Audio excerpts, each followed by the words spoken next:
Welcome to China Undercover.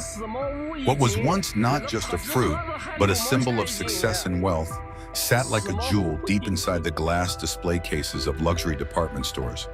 It was the Shine Muscat, priced at 50 yuan per bunch, sometimes even hundreds of yuan. Its translucent emerald green glow captivated all who saw it, radiating an almost sacred aura that made people hesitate even to taste it.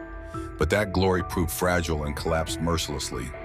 At this very moment, shocking scenes are unfolding in orchards. The price has plunged to just 1 yuan per pound. Hard to believe, isn't it? That jewel once admired with longing is now treated as little more than industrial waste that costs money to dispose of. The anguished cries of devastated farmers echo across vast fields. Cut them down. There's no point growing these trees anymore. What must it feel like to chop down trees they once carefully nurtured? Why did their dream of striking agricultural gold turn into such a cruel nightmare? And what is the quiet but undeniable abnormality unfolding behind supermarket shelves without consumers even realizing it? Today we will thoroughly examine the endless human greed, the runaway science, and the collapsing myth of food safety hidden behind the crash of luxury fruits. The beginning came with a shocking accusation from a well-known agricultural expert. One day he received an enthusiastic invitation from a former student who had achieved great success and wanted him to visit his farm. When he arrived, he saw what appeared to be a vast and beautiful vineyard stretching to the horizon. At first glance, yes, it looked like the ideal model of a successful agricultural business. But on the second day of his stay, the expert felt a chill run down his spine. It was too quiet. There were no insects buzzing, no birds singing, only a deathly silence and the faint chemical odor drifting in the wind. Unable to hold back, he warned his former student, "Stop spraying any more chemicals. The land will die, and it will poison the people who eat this." The reply he received encapsulated the dark reality of modern agriculture. With a cold look, the farmer said, "Professor, ideals don't put food on the table. Without chemicals, the grapes won't be perfectly uniform, the color won't be good, and most importantly, we won't get the intense sweetness the market demands." Consumers today don't even look at naturally tart grapes. "Oh, I have to sell thousands of bunches." What was happening on that farm was extreme chemical management. In just one season, pesticides were sprayed 24 times. Growth hormones were overdosed to force the fruit to enlarge. Coloring agents were used to create vivid hues, and various chemical agents were applied to push sugar levels to the limit. Each sweet grape we believed to be a gift of the sun was in fact the crystallization of layers of chemical substances. Since that day, the expert reportedly told others he would never eat grapes again for the rest of his life. Online, even more disturbing footage circulates. Farmers mix white powders, red liquids, and purple solutions in drums like witches brewing poison. Are they producing food or chemical products? One viral test showed a bunch of Shine Muscat purchased on August 12th and left in a midsummer room. 10 days later, on August 22nd, it remained unnaturally firm, as tight as plastic, maintaining an eerie freshness. Normally, fruit would rot, discolor, and dehydrate. That is the law of nature. But this was not vitality. It was a zombie-like state preserved by powerful preservatives that would not even allow it to decay. There have been cases where families who ate such grapes suffered severe abdominal pain and vomiting, requiring emergency hospitalization. A fruit that can knock down a healthy adult after only a few bites may be closer to poison than food. This terrifying phenomenon is not limited to grapes. Dragon fruit, once praised among wealthy urban consumers as a healthy luxury fruit, has also suffered a tragic fall. Now, as prices have crashed to 1/100th of their peak. In some places, 50 fruits sell for 10 yuan. Why has its value plummeted so dramatically? The production sites resemble factories more than farms. At night, powerful lights illuminate entire fields, depriving plants of sleep and forcing photosynthesis 24 hours a day. Ignoring natural cycles, harvests that should occur 7 times a year are pushed to 12 or 13 through chemicals and artificial lighting. After harvest, the fruit is thrown into pools filled with mysterious liquid, strong preservatives meant to withstand long transport. It is said even ants, which love sweet fruit, retreat from the smell. In local markets, the dragon fruit gives off not a fruity aroma, but a scent like detergent or a dry cleaning shop. The peel shines unnaturally, the flesh inside is pale, and when the taste is compared to chewing soap. Looking overseas, consider the king of fruits, the durian. In recent years, exports from Thailand to China have surged. Yet controversy followed viral footage showing durian soaked in yellow liquid.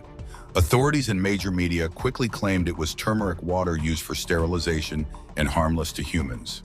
But if it were harmless, why would workers wear thick industrial rubber gloves up to their elbows? Why would weeds wither where the liquid splashed? In reality, export durians are soaked in cocktails of preservatives and ripening agents to prevent rot during long transport and to force immature fruit to ripen. They are completely different from naturally tree-ripened durians eaten locally. One blogger cut open an expensive imported durian and found blackened, mushy flesh inside. Now shiny and golden on the outside, dead within. This is not merely food fraud. It reflects trade frictions and political maneuvering where quality control weakens, and uninformed consumers pay the price. Meanwhile, in rural areas, a storm of disposal is underway. Scenes of truckloads of oranges dumped into valleys symbolize the distortions of modern society. Farmers throw away vegetables and fruits they cultivated with tears and anger. If we sell cheap, people complain. If we sell expensive, nobody buys. What do you expect us to do? Their cries are desperate, yet online reactions are cold. You reap what you sow. We don't want poisoned fruit, even for free. Consumers are no longer naive. With a smartphone, information is instant.